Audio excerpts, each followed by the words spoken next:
Sometimes we forget why we're here. It's easy to fall off track. These help us remember. These battle scars don't look like they're faded, don't look like they're ever gone away. They ain't never gonna change. These battles. Growing up, I had a dream, something no one else could see. Tell me what it means when your faith is falling beneath your knees and you can't breathe. Everything you see reminds you of what you're not or something you won't be. You gotta take what you're given, that's how we live it. Don't be mad at the system, it's simply how we've existed. I hear a lot of people talking like they politicians or choose to be an accountant because it's safe in a business.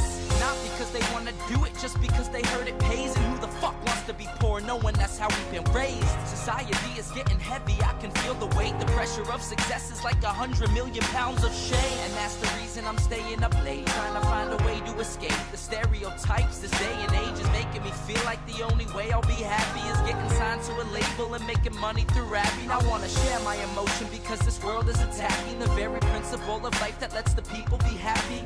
If you don't have a reason to breathe, why even live? These battle scars are impressions of everything that it is.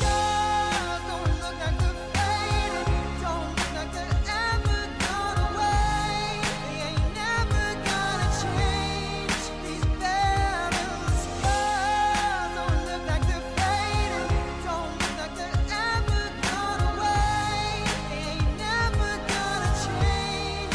These battles. Now, if I had a voice that reached 100 million people, I'd tell them there's a reason that we're all created equal. Cause some decide to be great and some decide a sequel to an average person's life is simply what they want to be. So you make your decision, all I know is what I'm given. Won't define the life I lead or the way I dwell in existence. I've seen a greater image on the walls of where I'm living, and the words twisted and scripted remind me of something written. Faith is a gift that is given down to the people. If one believes it, one receives it. It's given if it is needed. Don't ever think you're trapped in a life that you never wanted. Your options are infinite, that's some mathematical logic. I'm not saying I'm a prophet, I'm speaking for what it's worth. These lyrics define my prayers and these battle scars on my church. Not saying I'm a prophet, I'm speaking for what it's worth. These lyrics define my prayers, these battle scars on my church.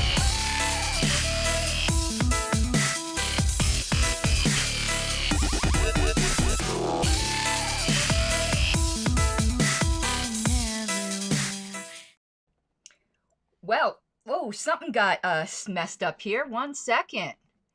I don't know what happened. It got frozen on my other camera. Okay. Well, that was odd. Let me see if I can get the chat up on the screen here. I'm getting better at this program. Do I need to scoot? Yeah, I need to scoot. I'm getting better at this program every single day. We'll see, though. That could be famous last words because this is a complicated script. I've got all kinds of messages. So until I'm ready to display some, I'm going to turn that off. I just wanted to make sure I could display the chat when I wanted to, which I can. I have like this. I use Ecamm. You're going to have to let me chit chat a bit. Somebody bitched on one of my videos before that I talked too much in the beginning. Well, I'm building a community, and if they don't like it, they could skip forward like 5 minutes. That's about how long I jibber jabber for.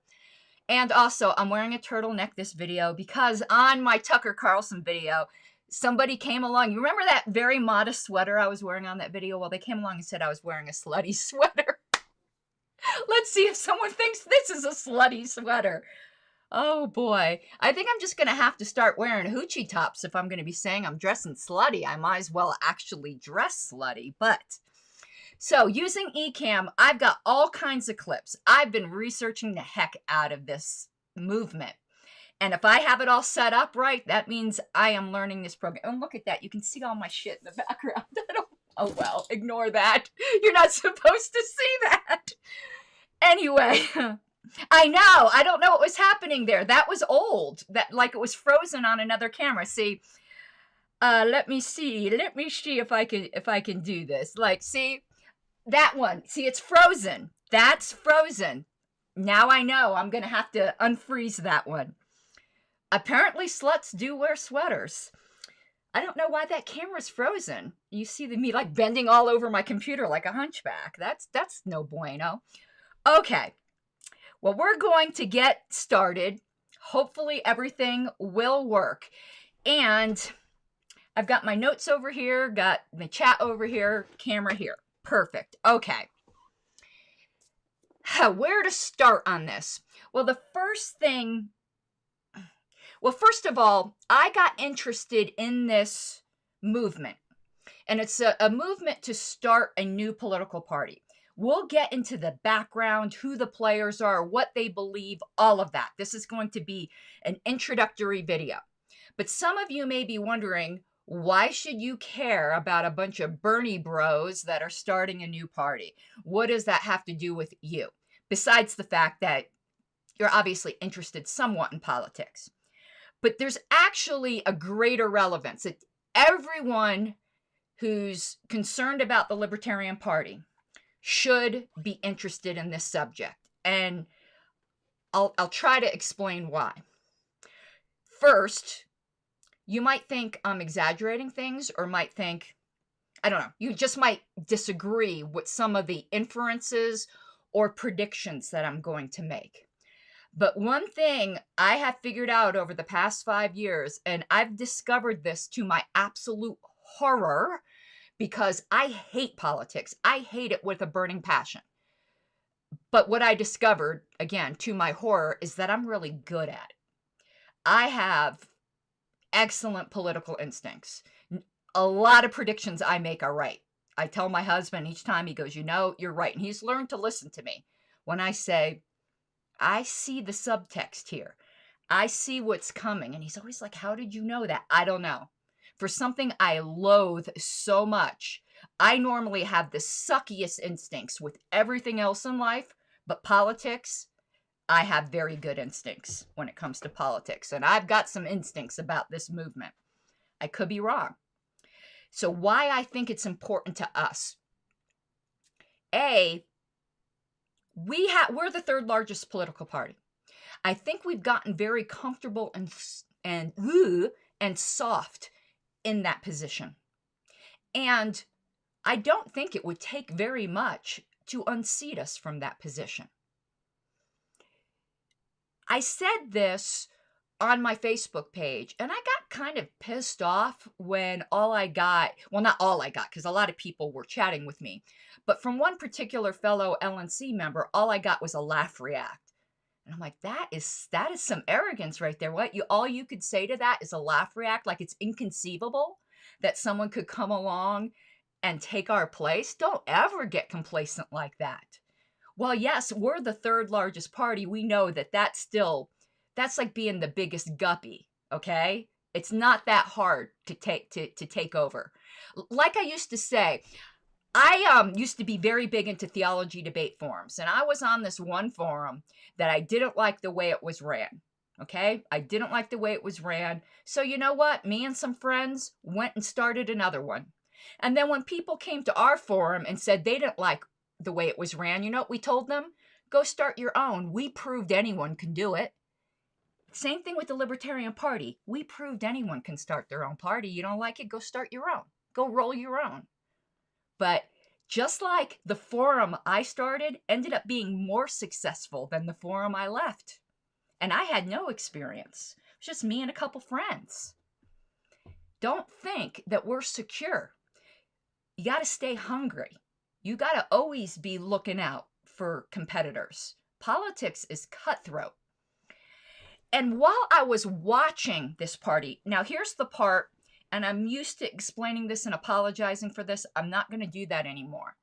Everyone brings to their perspective their background. My background is very much a Christian background. That is what I am steeped in. So a lot of the analogies and the examples I draw from are from my Christian background. But you don't have to be a religious person to appreciate it. Because no matter what religion or non-religion anyone came from, even as a non-religious person, I think most people could recognize that religious texts tend to be wisdom text that were passed down through the ages. And there's wisdom, like I find wisdom in the Quran, and I'm not a Muslim. You know, I can find wisdom in any religious text because that's kind of the purpose of religion. So please take what I say, if you're not a Christian, just as, hey, wisdom text, right? So in Christian circles, I'm gonna bring this all together in a moment. In Christian circles, you know, you have the new converts. And it reminds me of something Nick Sarwark said to me when I first became a libertarian and I was all over everything. Funny thing is, I haven't really calmed down that much. You wouldn't think I still act like a new convert. But he had said to me, the zeal of a new convert. And I hope I still have that zeal. Maybe I'm a little bit fatter and tireder. But in Christian circles, so you have the new converts and they're like on fire. And then you have the people who've been going to church 10, 15, 20 years. And they're kind of bored. And they're kind of dull. And they're not excited about it. They don't get excited about reading their Bible. They don't get excited about going to church. But the new convert, they're on fucking fire. And in Christian circles, because it comes from a big biblical text, and I'm actually going to pull up some biblical text. Don't freak out, because I am going to relate it to us. But from a biblical text, what they call it, what they say, like the more seasoned Christians that kind of aren't excited about it anymore.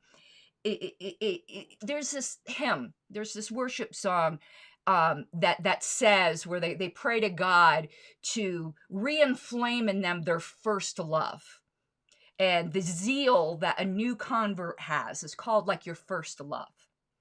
Now, to relate this to politics, when I'm watching the people starting this party, I am so reminded by the sense I get of how the early LP was. These people are the new converts, and they have their first love. We, the LP, we're the fat, lazy Christians. We have long since lost our first love. And it's people, it's the zeal of the new convert that changes the world. Not the fat, lazy Christian falling asleep in the pew. Now, I hope that you guys are getting the analogy that I'm making here. And I am, my screen came off here. What? And I need my notes. Don't fail me now. Okay.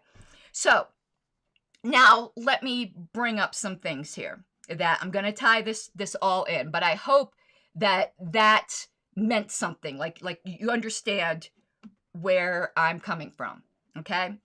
So to relate it again, I'm going to bring in some Christian stuff and then we're going to move on. But this applies to us.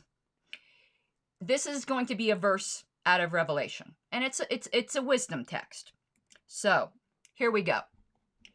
My screen here got all weird. So let me, I don't know why it is covering that. So it turned out I didn't know what I was doing as much. Let me see if I can move that. Nope, I can't. Let me see if I can turn that off. Anyway, doesn't matter. I can read it for you. It's basically a verse that had said, I know your works. This is God talking to the church, that you're neither hot or cold nor hot. I wish you were cold or hot. But because you're lukewarm and neither cold nor hot, I'll vomit you out of my mouth. Basically meaning you're good for nothing. He's like, I could do something with you if you were cold. Definitely could do something with you if you were hot. But you're lukewarm. You're good for nothing. You're just good to be spit. You're just be good to be spit out of my mouth. And too many of us in the LP, we're lukewarm.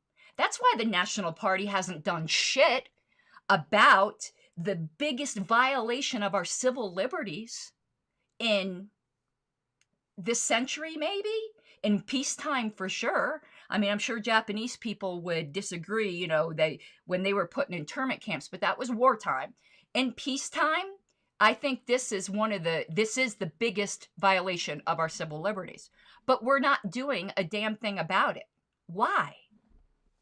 Because we're lukewarm. And to bring back the same thing, and I'm going to have to fix why I don't have my thing in the little box there, but basically the condemnation of the church at that time, where God says to them, nevertheless, I have this against you, that you left your first love. So that's my analogy. And just bear with me a second, because I'm tying this all together. Those of you who are Christian will enjoy this for 2 seconds, because you'll recognize that this is a constant theme. And we're not a religion, but we are a revolutionary movement with an ideology. And an ideology is a worldview, and that's really all a religion ultimately is. Oh Lord, please light the fire that once burned bright and clear. Replace the lamp of my first love that burns with holy fear.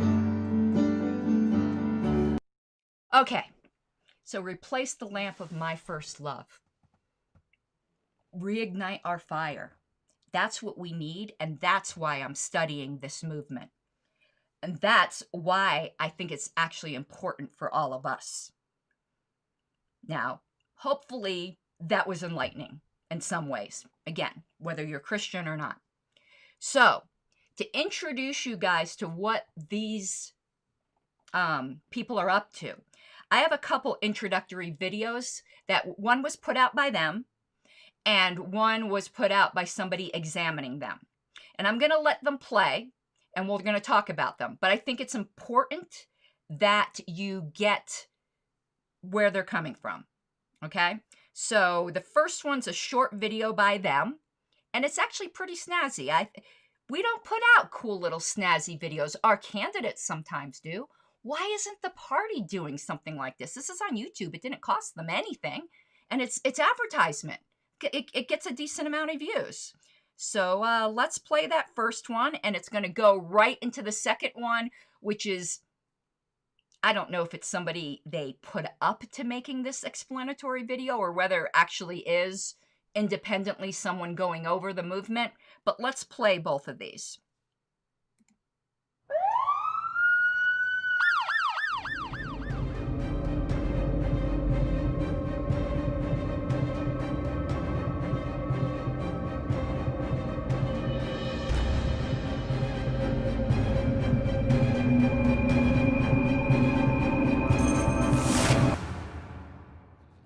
It's time for revolution now.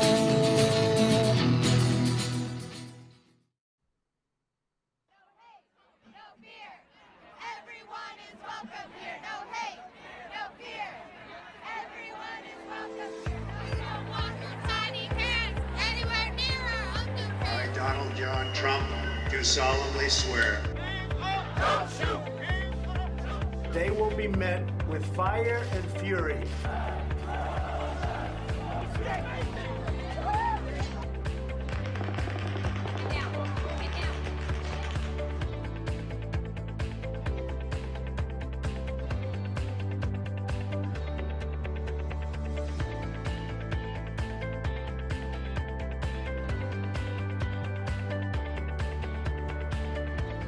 Right now it's SSDD. Same shit, different day. I was the National Political Outreach Coordinator on the Bernie campaign. We got a clean house in Congress. Bernie would travel around the country, tell people how corrupt the Democratic establishment was, Corporate money. Big money. It's all about money. how entrenched with big money the whole party was. I'm interested to learn a little more. And then it was my job to tell the superdelegates, he didn't mean you. We deserve to have elected officials in office that represent us. I joined the military right out of high school. They were actually afraid to speak to us because they were afraid that Hillary Clinton would find out that they'd talked to us and it would get back to them and I don't know, they'd lose their Christmas cards or something. And during that time there, a lot of my naive illusions about the world were shattered. I'm looking at something that reflects my values. We weren't going there to defend freedom or democracy. You know, they actually got angry when I tried to talk to them about policy. We were there for corporate profits, we're there for oil, we're there for minerals. It's the same billionaires, the same corporations that give to both parties. Everything comes down to money and politics. When I came to that discovery, I thought there is really no way to work inside this party. We need to have another option that actually represents people. Tens of millions of people have left the Democratic and Republican parties because the establishment parties have driven working people into the ground. CEOs make more in a day than their average worker makes in an entire year. Thousands of people die right next to the medicine that would have saved their life. 1 out of 5 children live in poverty. We have American soldiers right now guarding poppy fields for pharmaceutical companies. We have seen the kind of world the establishment parties have to offer. The American people are now saying enough, and now it's time to build something new.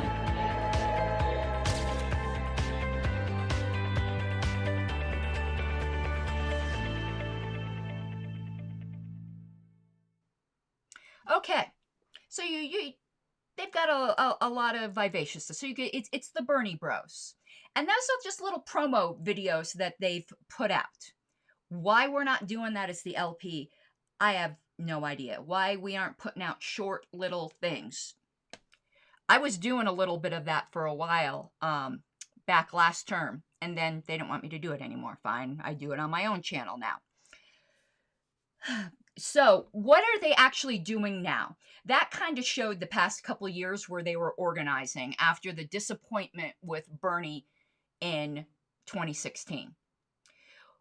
What they're doing now, actually, they had a call tonight that just ended about 10 minutes ago. I usually go to their calls, but I was getting ready for this, but I'll listen to it later. And you'll see that I go to their calls because I've got a ton of clips from their calls that we're going to talk about.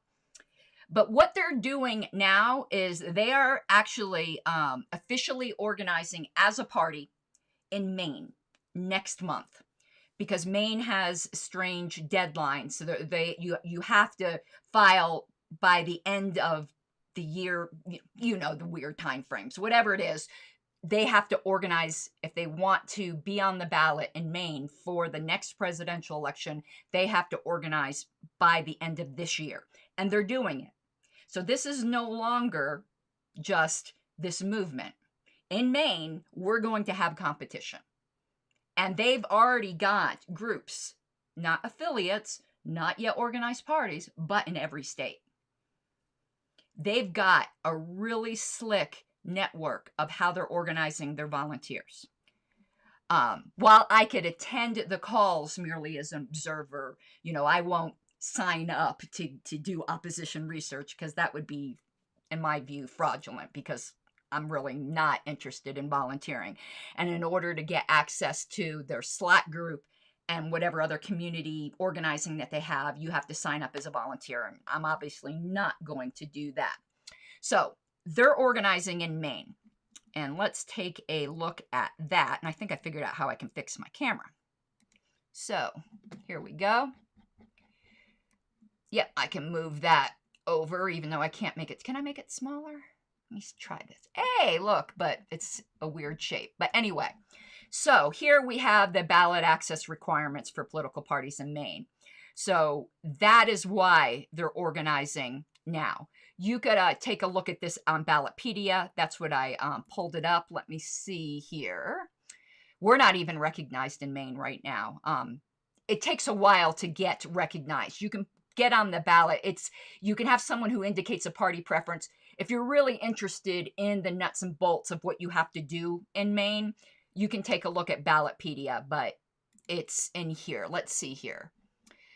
So you can organize around a candidate or organize by party enrollment. And what they're doing is organizing by party enrollment. So you can see by December 1st of the odd number year, filing the declaration of intent. Okay, so they're going to need to get 5,000 voters enrolled.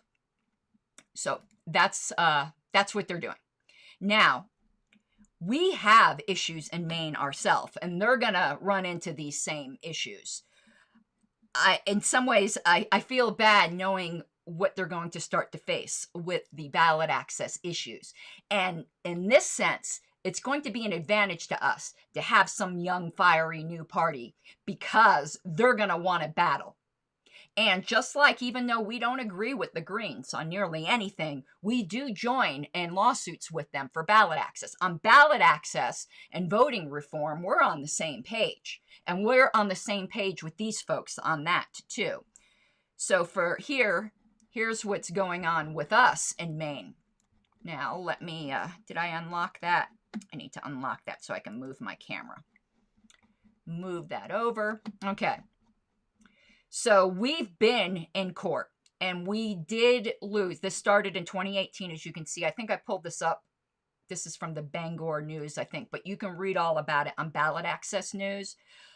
We lost the case, but the federal judge in Maine did declare it unconstitutional, and basically said if we brought the case on constitutional grounds, we could most likely prevail.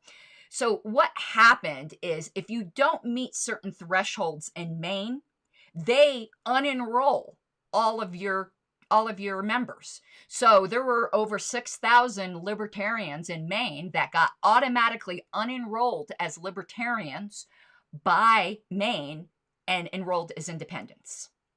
Just automatically. They lost all of their registered libertarians. So I'm going to try to find something here. Yeah, the judge says it penalizes minor parties by keep resetting them to zero back, basically, just when they start to get going. And that is exactly true. So I think what the requirement is you have to have 5,000 registered libertarians that actually vote. It's not just have them, they have to vote in the last election. I'm being very imprecise with this. But if they don't meet certain requirements of them having to vote, and actually, in this country, we're supposed to have a right not to vote too, and that you shouldn't have to, in order to keep your registration as you want it, you shouldn't be required to vote. As I discussed in another video, we don't have frickin' mandatory voting in this country. And they'll probably run against the same thing too. So Maine is really, really interesting, and we'll see if they run into the same problems. We even if we end up winning on constitutional grounds in Maine, it's unlikely that those 6,000 plus libertarians will be automatically re-enrolled, because, as the judge said, at that time over a year had passed. Now over several years had passed, and the judge had basically said, for all I know, those folks might not want to be libertarian anymore. So they could have enrolled with another party, and it causes all kinds of complications. So here, now let's move this. So what they have to do in order to enroll in Maine is they have to actually come up with a name for this new party. I did fill out the poll, and I suggested Communist Party. It didn't make the top 10. Bummer. They didn't take my suggestion. Though Communist Party would, truth in advertising. Or Socialist Party. But these are the top 10 names after they voted. I predict it's going to be called the People's Party. It's obvious that's what the founders wanted, because they named the exploratory group a movement for a People's Party. It really salted the soup. That I'm pretty sure that's what it's going to be named. But these were the top 10. People's Party, Populist Party, Workers' Party, American People's Party, We the People, For Freedoms Party, and it's 4 as in the number 4. I don't know what that's supposed to mean. I'm sure that means something to them, obviously. People First Party, Bull Moose Party, American Workers' Party, and New Deal Party. That number 10 is probably the most accurate, knowing what they stand for. Okay. Now, let me go back here. Alrighty. So, let me just take a look at my notes here. Okay. The first clip I've got for you guys is you saw that one guy talking and you heard him introduce himself a little bit. His name, let me see if I'm going to pronounce his last name properly. Nick Brana, Brana. And I have a clip here where he's going to talk about who he is. I think it's important that you know that this is a political operative. It's not just some Joe Schmo who doesn't know how to organize. So here is a clip, and this is from one of their phone calls. I believe it was the phone call on the 11th where Nick talks about himself. This has been a really interesting journey for me personally because I think, as many of you know, I worked on the Bernie Sanders 2016 campaign after working on several Democratic campaigns. And I did outreach to the super delegates for him. So maybe it's it's no wonder that the person who would have that job, like, is the one who was like, fuck this, right? And would say that we need a major new party. And then, of course, I worked on Our Revolution. Bernie chose me to help found Our Revolution with about 13 other people. I was the electoral manager there, worked more with the party in that capacity, and really lost confidence that the party could be reformed, but was so disgusted with politics as a whole that I really thought that I was, that I was going to leave entirely, and I wasn't going to continue, working in it. I was very burned out after the 2016 election and after Our Revolution, and so almost kind of like as a, and so that year I supported Jill Stein. I wrote an article in the Huffington Post in favor of her. The campaign invited me to watch the results with them. And then after, the horrifying results of Trump having won, although the alternative would have been almost as horrible, I kind of wrote what was almost like at the time a goodbye letter to politics for the time, which was, these two parties, they don't represent you, they don't speak for you, and as long as we have parties funded by corporate money, the people will never have a representation. We don't have political parties in the United States. We have committees of corporations. We have lobbyists. Both parties have lobbyists on their national committees from every industry, military, industrial, pharma, banking, and they get together and they make the decisions, and we call that democracy in the US, So I wrote that, and it was really, kind of, we need a new party, Bernie should help form it. And, I didn't intend to necessarily take that anywhere. But then there were hundreds of people who reached out and said, this is amazing. Yes, we should have a new party. Where can I sign up? Where can I donate? People were really excited. How can we volunteer and make this happen? And it was those people in conversations with them that convinced me to help start it, to help start Draft Bernie for a People's Party, which became the Movement for a People's Party. Okay, so he really needs to work on his speaking skills. Way too many and I do the same thing. So I'm very sympathetic, but don't let that fool you. He knows what he's doing. He's a political operative, was high up in the Bernie campaign. And the Bernie bros are freaking dedicated. And this is basically the Bernie bro party. That's who they're appealing to. In some way, that's good for us, because then maybe the Bernie bros who keep trying to turn a socialist will go over there. But now you know the background of the David Nolan, basically, of this party. That's his role. Now, what's interesting is the way they look back on this past election. And I think they're somewhat delusional here, because they think the Democrat. Now, listen, I'm not on the progressive end of things, so maybe I'm the one who doesn't know. But they tended to think Democrats did poorly in the Senate and the House because they didn't embrace progressive ideas. Now, I know the wisdom in the Democratic Party is that they did poorly because they embraced progressive ideals too much. Let's see. Jess, I agree with you. I hope you caught this in the beginning. If you didn't, I think you will find my introduction interesting. But let me give you a clip here as to their ideas about the popularity, at least, of progressive ideals. Judge for yourself. I think they're a bit delusional here, but maybe I'm the one who's wrong. Let's see, what video is that? There we go. Like most people see through Biden's promise of a $15 minimum wage.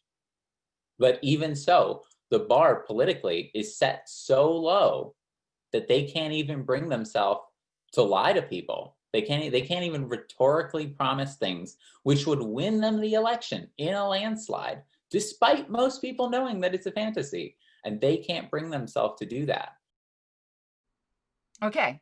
So they think if he had just embraced these progressive ideals, they would have won in a landslide. I think he's fooling himself, but that's where they're coming from. And they really think that they are the escape hatch, and they might be. I know we've thought the same thing. We thought we were going to bring in all the never-Trumpers. I know some people didn't want that because we didn't want to be overrun. It's kind of weird the way they want the influx from the Democrats, and we're kind of very love-hate relationship about any influx from the Republicans. So, yeah, here's where they're talking about how they think they are the. I'm letting them do a lot of talking for themselves. That's why I'm just introducing clips. So here's their idea of how they think they're going to be the downfall of the Democratic Party, and they actually welcome the influx. And I think we need to no, Len, let me clarify, because by putting clips, it's easy for you guys maybe to get the wrong impression. So what Len had said was, so his party strategy is to promise bullshit they can't provide. And that's, I could see how you got that from that clip, but I didn't want to play, hour-long thing for you. He was saying that the Democrats lie, that they promise things they know they won't even try to provide. He's not saying that if they got into quote-unquote power, they wouldn't. He's just saying the Democrats lie and people still vote for it. How much more would they be for it if they knew it was the truth? So one thing these guys are is sincere. They're not lying. Whether they can pull it off is another thing, but do not doubt their sincerity. Okay, so the next clip here is, I want to make sure I'm doing the right here. Yeah, their plan to, I guess, be the downfall of the Democratic Party, how they think they are the escape hatch. That people are desperate.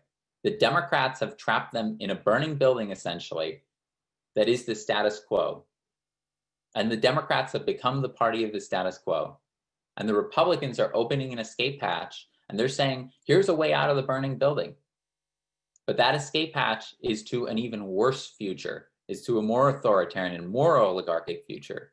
And so what we have to do in order to prevent in 2024 from that dynamic from dominating again, and us electing a much more competent neo-fascist, which is what will happen in 2024 unless there's a People's Party, is we need to open a second escape hatch to a progressive future, to an alternative. And then people will have somewhere to go, because people are so desperate now that they will take that authoritarian neo-fascist escape hatch when they're offered the choice between that and the establishment. We saw it with Hillary Clinton. We saw it with Joe Biden. It required overwhelmingly negative circumstances for Joe Biden to barely eke out a victory. Okay. Ethan had a great comment, so I'm going to kind of go off script here, and I want to put that up. I don't want to read it. I want to put it up. Let me see if I can figure out how to do that. Nope, because I wasn't displaying messages. So let me see if I can do it from this screen. If I can't, I'll read it, Ethan. I lost my mouse amongst all my screens. Let me see. Add to broadcast. Okay, I can. Whoops, add. There we go. And let me close that other screen. Whoop, wrong one. There we go. Okay, so that is a fantastic observation. So what Ethan had said, the progressive movement has mass community organizing without a serious party structure, and they're getting the party structure. The LP has a serious party structure without mass community organizing. Agreed. And I want to put this also that Ethan had said, not to put down our amazing activists. Anything I'm saying here isn't to put down anybody. My purpose in this is for us to take a really good reality check. We have to be very, very sober in assessments of ourselves. So you are absolutely right, Ethan. Absolutely right. And that, I wish I had worded it that way. That is fantastic. I want to take a little bit of a side trip here, though, because when I first started looking into them, my first question is, why don't they join the Greens? Their platform and the Greens platform is very, very similar. And you just heard him say he organized for Jill Stein after it didn't work out for Bernie. So why aren't they? Did he see serious flaws when he was working with Jill? I can tell you my theory, and this is just a theory, after watching hours and hours of them. And this might not be the most charitable, but ultimately, I think the reason why they're not joining the Greens is ego. This guy's ego. He has his own, and that maybe is not a bad thing. You know, David Nolan had a freaking big ego. That's how he was able to pull off the LP. But this guy has a vision, and he wants it to be his vision. They won't say that's why they won't join the Greens. We're gonna talk. They're gonna see what they say, but I don't believe it. So here is what they say.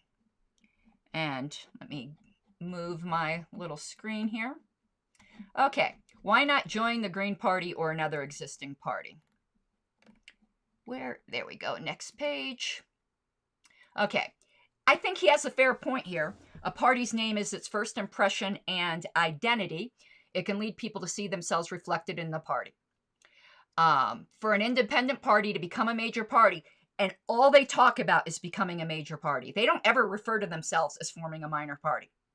It's interesting. People from all walks of life must be able to see themselves in it from the start. So basically he's saying, in the next paragraph, the Green Party's name, unfortunately, leads many to view it as a niche environmental party that sidelines other pressing issues. Hello, Julian. So fewer people will identify with it in order to learn more. Now, I don't know if it's on this page, but it talks about how the Green Party hasn't really gotten traction. Let me see here. It's in here somewhere, but I'm not going to dwell on it. He might have, it might not be on this document. It might be something that he said, because people said, well, why don't you just take over the Green Party and change the name? And this is where I became convinced it was about ego, because I think it's in this document and I was just skimming it too fast. But basically one of their assertions is if a party changes its name, it's got to start over. Like it loses all of its ballot access and has to like re-enroll people and like start from the ground in each state. And I asked on the LNC list whether that was true. And I've actually inquired with the Secretary of State of Maine and Colorado, because, right, Len, the Constitution Party's done it several times. And in fact, the Libertarian Party of Colorado changed their name. We used to be the Colorado Libertarian Party, but the way the ballots were printed here, it like cut off part of our name, or I wasn't around at that time, but from what I understand, we changed our name so that the word libertarian would appear first. and we didn't have to start over. And I think I am pretty sure the Free Libertarian Party of New York didn't have to start over. So I think that's bullshit, that reason. And yeah, I became so fascinated with that I actually did some research on it. And I'll let you know what Maine says when I hear back from them. But like, for instance, it happens all the time. I found a bunch of articles that talk about why do parties change names. Now, this abstract here is talking about European parties, but that just does not make any sense to me, what he said. And why would he bullshit about that? I don't know. That kind of puzzled me, because even in America, right here, I think this was the Daily Beast, American political parties need to change name. This is something that comes up. I do not think that it's true that you would have to like completely start over again if you changed your name. So that reason for not getting with the Greens, just frankly, seems to be bullshit to me. Okay, let's see what we got here. What is my next? Oh, here, but this kind of on a bit of a different subject. They're already heading off at the pass, the spoiler question. Because when I was watching, I go, let me put myself in the position of like a Bernie bro. And would I be scared to vote for them? Like, if I really believed that the Democrat Party is setting up for another Trump or worse, which is what they're saying, then I think I would be even more scared than to take a chance on a third party because of, quote unquote, the spoiler effect. They are big supporters of ranked choice voting. We have an ally in them with that. But here's what they say on their site about, I think it's on the next page. I hope I pulled up the right one. If I didn't, we'll just move past that. But 1 second here, I lost my cursor again. Yeah, no, I pulled up the right one. Won't a new party split the vote? So this is what they said. Disenfranchised Americans are not voting. Millions of Americans, excuse me, choose to stay home completely uninspired. They realize the corrupt corporate billionaire-approved candidates will never represent them. Only a new party built on the progressive views of the majority can inspire the turnout necessary to defeat the plutocrats' agenda. Funny, they never mention the Libertarian Party at all. Now, Jess has been watching them a bit too. I'd like to know if she's seen them ever mention the LP. I haven't.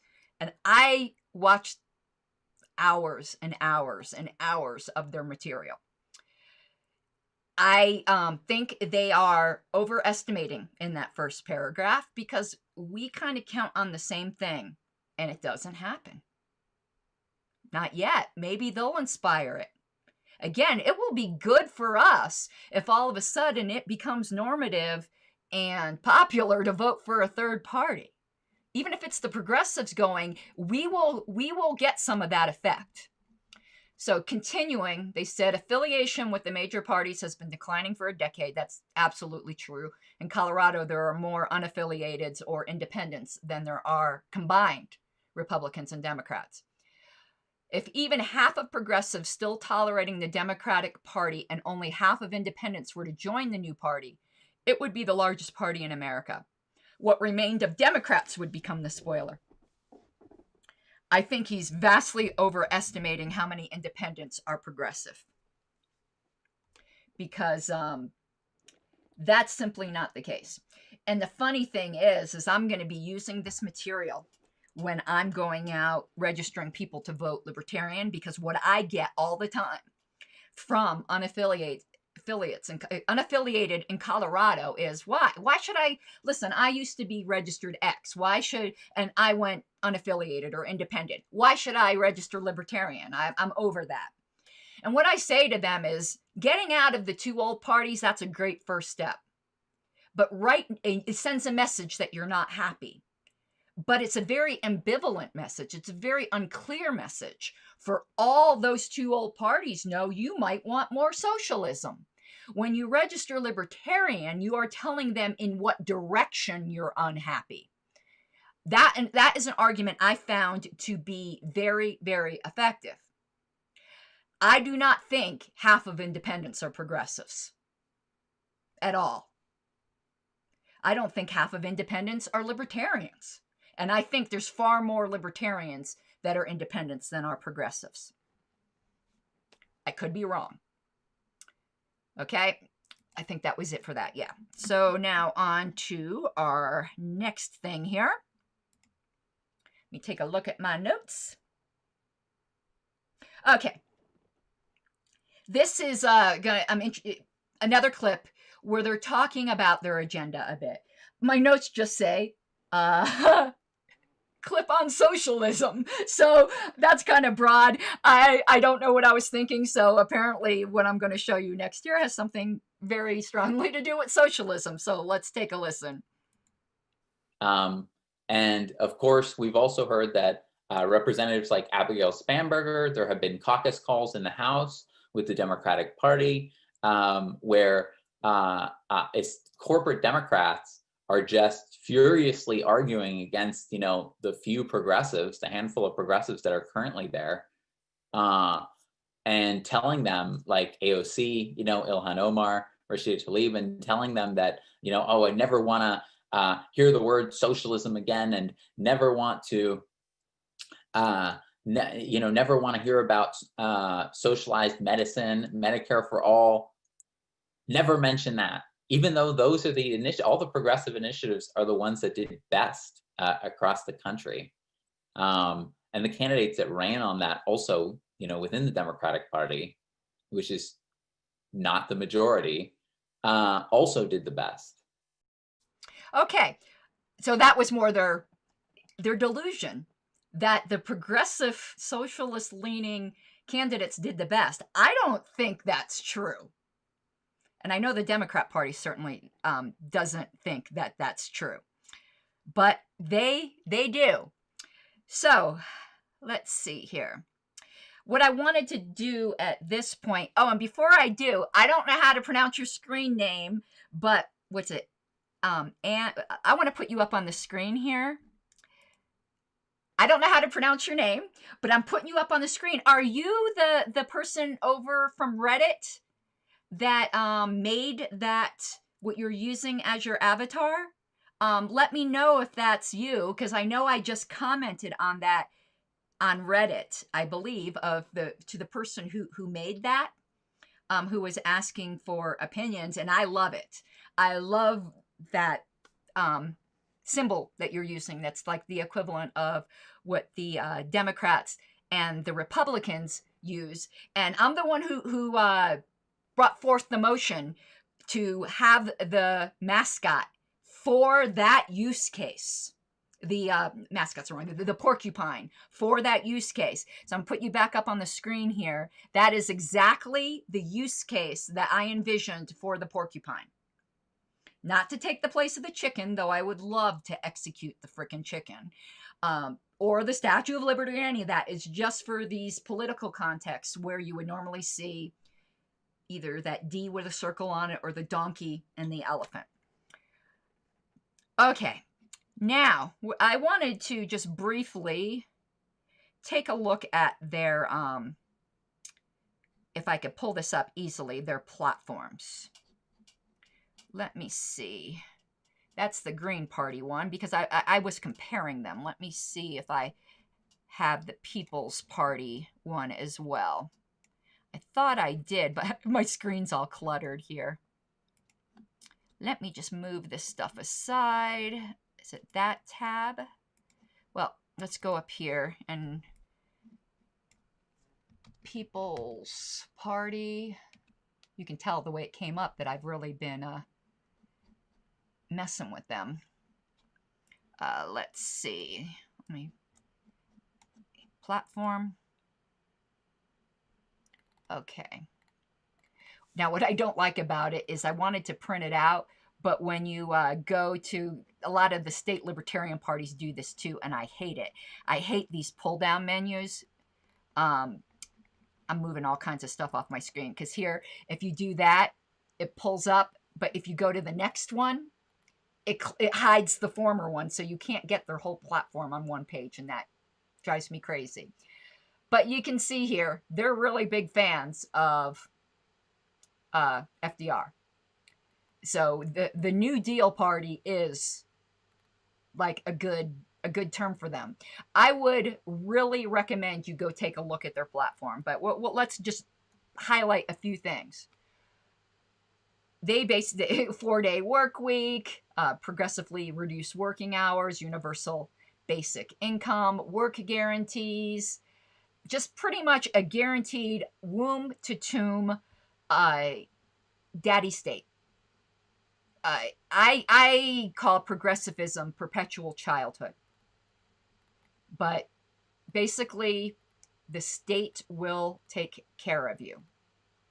And funny, they say money is not a scarce commodity.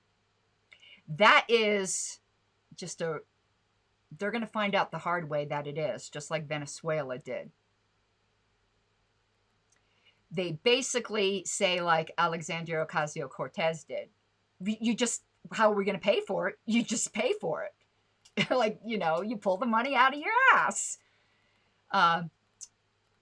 So let's see what they got here for. I know the modernizing the infrastructure, the fair tax thing. Let's see what that's all about.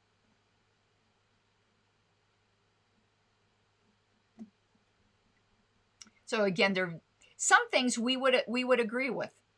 I'm not saying here, I'm just saying in general, they're very anti-corporatism, and we obviously are fine, you know, with that as well.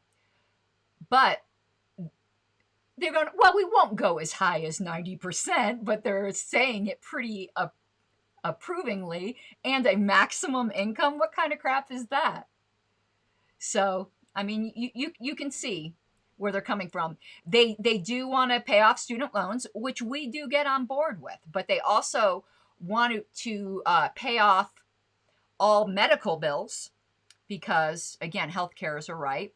And Ben Shapiro had a really good, wasn't talking about them, but a good point on this argument. He goes, well, the same people who say healthcare is a right also say housing is a right. Are all mortgages going to be paid off? They also say food is a right. So if you charged, you know, food on your credit card, are your credit cards going to be paid off now? And where does this money come from? As they said, they don't believe money is a scarce commodity whatsoever. You just pay for it. So, yeah, everywhere.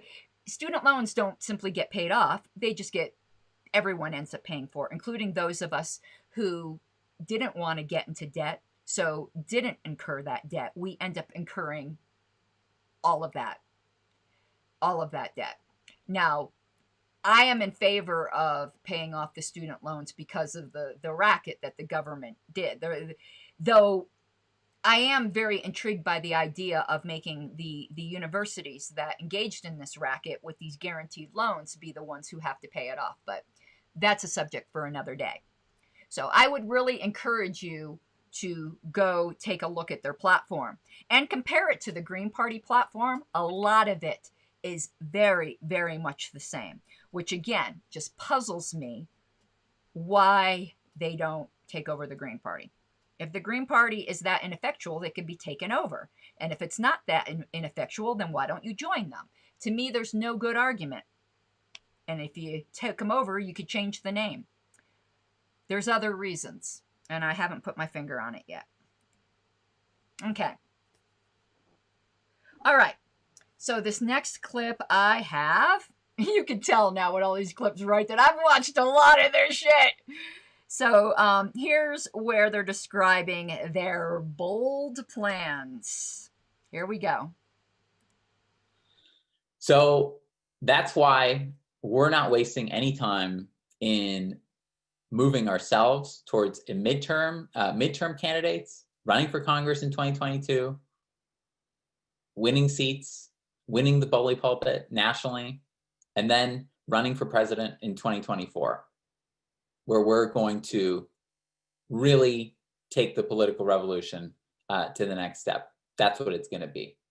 Just like in Mexico, where Morena, after decades of trying to run inside the Democratic Party or their equivalent to the left-wing party over there, activists said, enough. They formed a major new party, Morena, in 2014. By 2018, they had swept out both parties, both leading parties from both houses of the legislature, won the majority of the mayorships, and won the presidency. Okay. I was about to take a sip and then it came back on. All right. Now, I hope at this point you can see that my question as to whether or not these guys may end up being contenders for our third place spot doesn't sound as far-fetched maybe as it did at the beginning of this video, and I certainly don't think it warranted that laugh react from an LNC member, because that is exactly why I'm paying a lot of attention to them, and to learn and to be able to compete, because we don't want a socialist future. This isn't about our status. This isn't about party for the sake of party. I'm all about freedom. I love the LP, but I'm about freedom. The LP be damned. I mean, LP to me is the vehicle for freedom, but the minute it doesn't become that, it can go away. You know, I'm passionate for the LP because I'm passionate for liberty, not party for the sake of party. Okay. All right. Here's where they're talking about their next plans. We're bringing back to what I was talking about Maine earlier.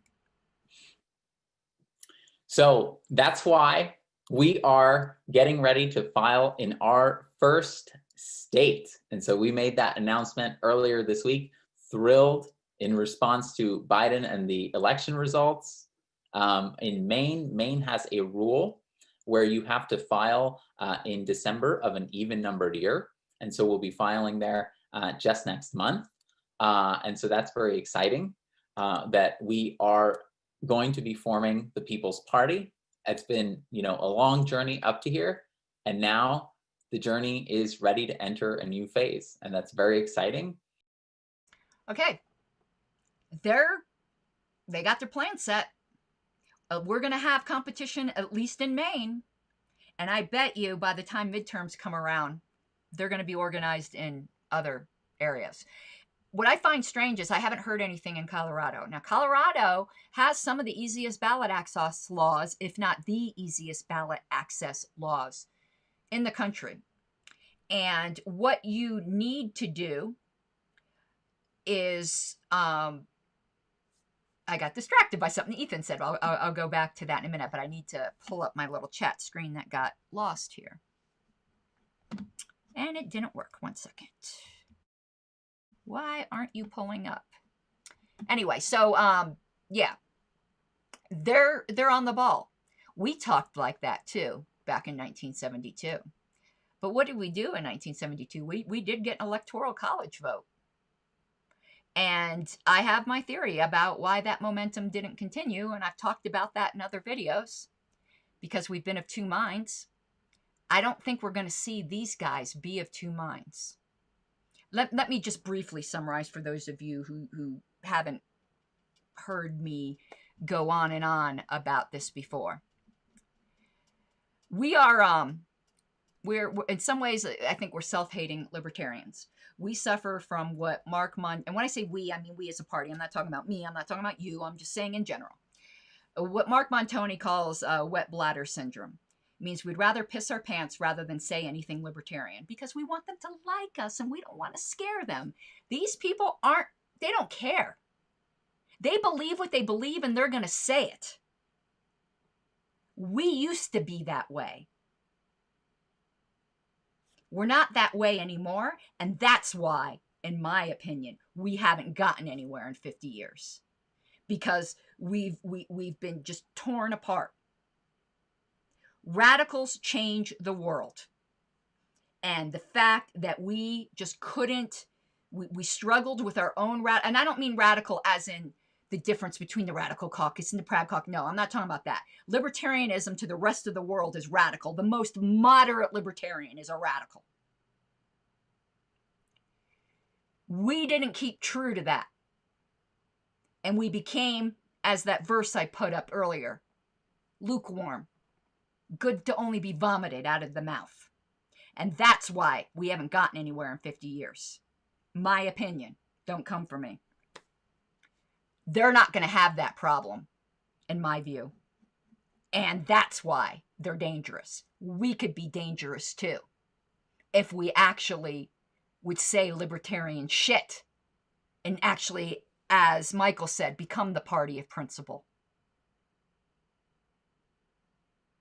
But let me pull up some comments here. Len said, the Greens are dying. That may be true, but there is an infrastructure there that if they're dying, then it's easy to take over. Why wouldn't you want to take over the structure that's already there and expand upon it? I don't get it. They're either almost dead, in which case they're easy to take over and you could just take everything that they had, or B, they're not and they're doing great, and then why wouldn't you want to join them? That's why I came to the conclusion that it's ego. Don't come for me. That's my opinion. Let's see some more comments here.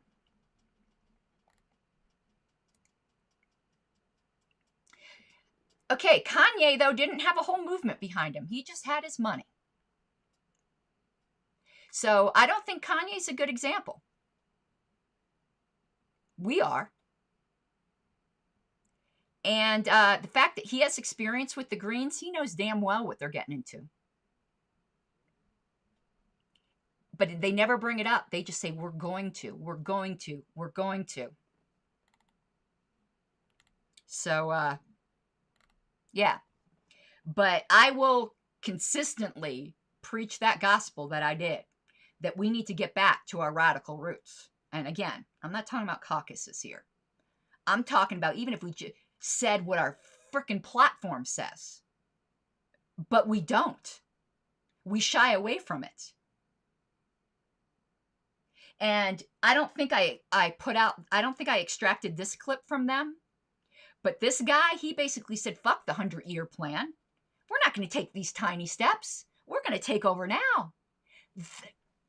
What do you think the early church did? I'm sorry to go back to the Christian things, but a handful of ragtag people turned the world upside down because they were on fire.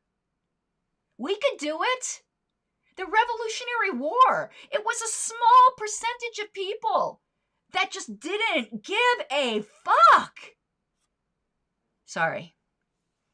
No, I'm not sorry, actually. That's why we haven't succeeded. Scared. Rather piss our pants than say a libertarian thing. Okay, continuing. Let's see here. I think this is talking a little bit more about their plans, if my notes are correct.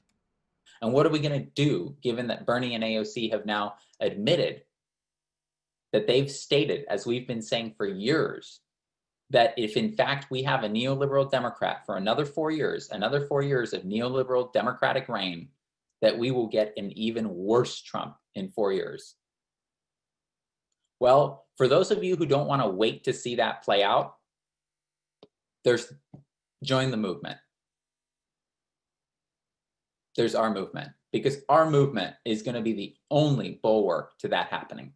If it's a choice between the Democrats, the status quo, after 4 more years of neoliberalism, and the Republicans, maybe even Trump running again, they will win. Except this time it'll probably be an even more competent version. Okay, he's right. I believe he's right. And if we don't get our shit together, the socialists are going to win. And these 50 years will have just gone down the crapper. Because we were too busy playing Sally Fields because we wanted, you like me, No. Statists aren't ever going to fucking like us. Get over it. Michael, no, I'm not ordained. But funny enough, I was well on my way to going to seminary when life put me in a different direction. So, no. But I like preaching the gospel of non-aggression. Okay. And that's, to be honest with you, that is why I started this channel. To be honest with you, because I'm not happy with the lukewarmness of the LP right now. And I saw how it's possible to get a huge fucking reach as an independent creator. And I ain't shy. So I've got a big mouth, and I'm using my big mouth because I don't piss my pants to say a libertarian thing. Maybe I'm just stupid. Maybe I'm too stupid to be scared. Could be. All right. Continuing. Let me see my notes here. I think here they're talking just a little bit more. It's continuing along the same lines of what we've already seen. And this is the last clip for this segment, and then we'll finish up, and I'll see if there's some more comments to put up. But Ethan's right. Listen, the people who hate freedom are never going to like us. So stop it. And you want to know what? We're fighting for their freedom too, to go off in their little totalitarian communities and do whatever the fuck they want. As long as the people who want to be free can be free. And what are we going to do, given that Bernie and AOC have now admitted that they've stated, as we've been saying for years, that if in fact we have a neoliberal Democrat for another 4 years of neoliberal Democratic reign, that we will get an even worse Trump in 4 years. Well, for those of you who don't want to wait to see that play out, join the movement. There's our movement, because our movement is going to be the only bulwark to that happening. If it's a choice between the Democrats, the status quo, after 4 more years of neoliberalism, and the Republicans, maybe even Trump running again, they will win. Except this time it'll probably be an even more competent version. Okay. Yeah, and I've got my little promo here on the end where I'll continue talking. But we'll talk as long as possible, and I could put it back to the main camera, but I am going to do my little push here. As I said, that's why I do what I'm doing. Because I have become convinced that that's where we need to go. And I saw some of you in chat going, yeah. Well, you want to know what?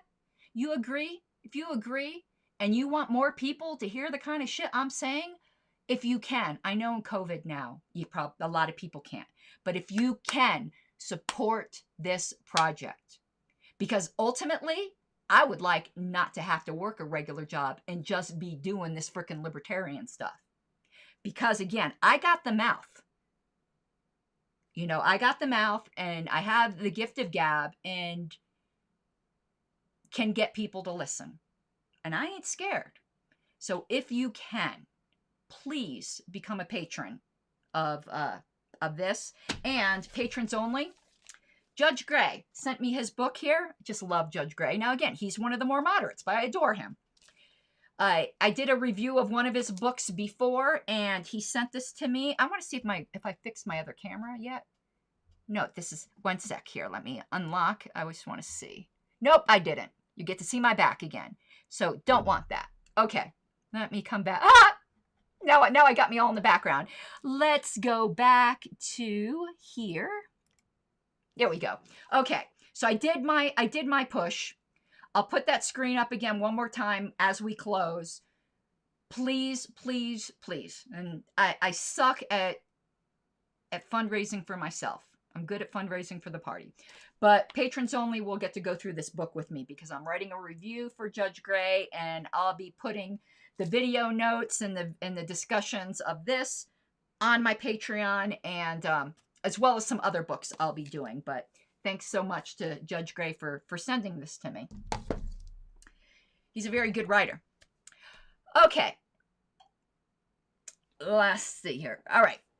I intend to keep following these guys, and I will do updates on this channel. We'll let you know with clips if necessary to follow, to figure out what they're doing right and where we need to counter. I have an interest in it just like as a dispassionate political nerd. Like, I would probably be following this anyway, but my other interest is in the protection of liberty, in the furtherance of the Libertarian Party. And this newcomer on the scene, if they do well, is going to have one of two outcomes for us. It's going to put a fire under our ass to finally be frickin' libertarians, because what we do, and I had this argument with Nick Sarwark. This is why Nick Sarwark and I had a falling out. It wasn't because of the convention. Everyone thinks that the odds between him and I were over the convention. No. What it was over is, if you remember that time when he was on Twitter just going after other libertarians, it pissed me off, because there's plenty of statists to go after. You don't like Tom Woods, and fine, just leave him alone. You don't need to be heckling him on Twitter. That was just so stupid. And I had a phone call with him about it, and I told him that I didn't appreciate what he was doing. And I said, listen, Nick, I got to come to you with a concern. A lot of people are coming to me saying they think you are steering the party hard left. And he denies he said this to me. Y'all decide who you believe. I don't care. My husband was sitting right there to hear my side of the conversation and how I freaked the hell out. And he said to me, the reason they think that is because that's exactly what I'm doing. And I said, you know I'm going to oppose you, right? And he said, Ms. Harlos, you are going to do whatever it is you think you need to do. That is when we had a split. And I wasn't freaking out because I'd rather him turn the party right. No. I'm freaking out because when there's a Democrat in office, we turn hard right and end up with Bob Barr. When there's a Republican office, we end up with lying Bill Weld.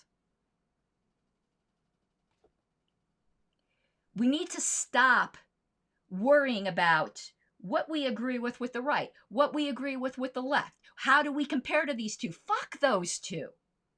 We have whiplash going back and forth depending upon who's in power. Stop it. Just be libertarian. You need to get over that. It's not that difficult.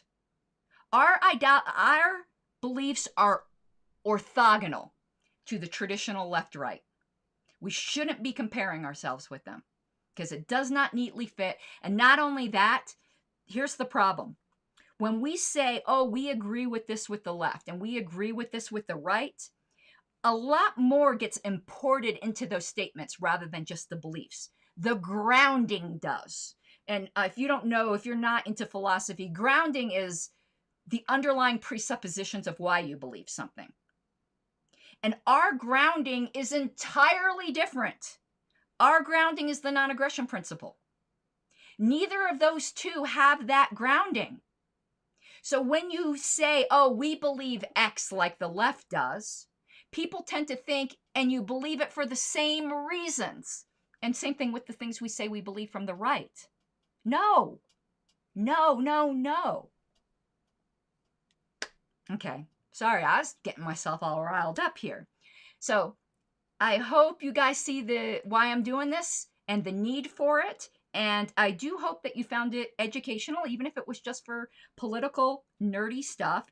As I promised, I said I was just going to stick these links back up, even though I messed up the video portion. But yeah, let me put this back up. Yep. So you got me all faded in the background here. Here's links if you want to support me. Otherwise, please at least subscribe to the YouTube channel, like and share. And watch on the YouTube channel when you can. Why? I need a certain number of hours of monetization, of watch hours, and then I become eligible for YouTube monetization. That's what I'm aiming for. Again, because I'm trying to see my way clear to do liberty more rather than 8 o'clock at night. Half the time when I'm recording videos, I've chosen not to sleep that night because I work at my job 60 hours a week sometimes. So when I'm spending all this time, it's because I didn't sleep. And I can't do that forever. I'm getting old. Okay? So thank you guys. You have an awesome night. And yeah. What do I say? Have an awesome night. Mi guapas de libertad. Let me close this puppy out.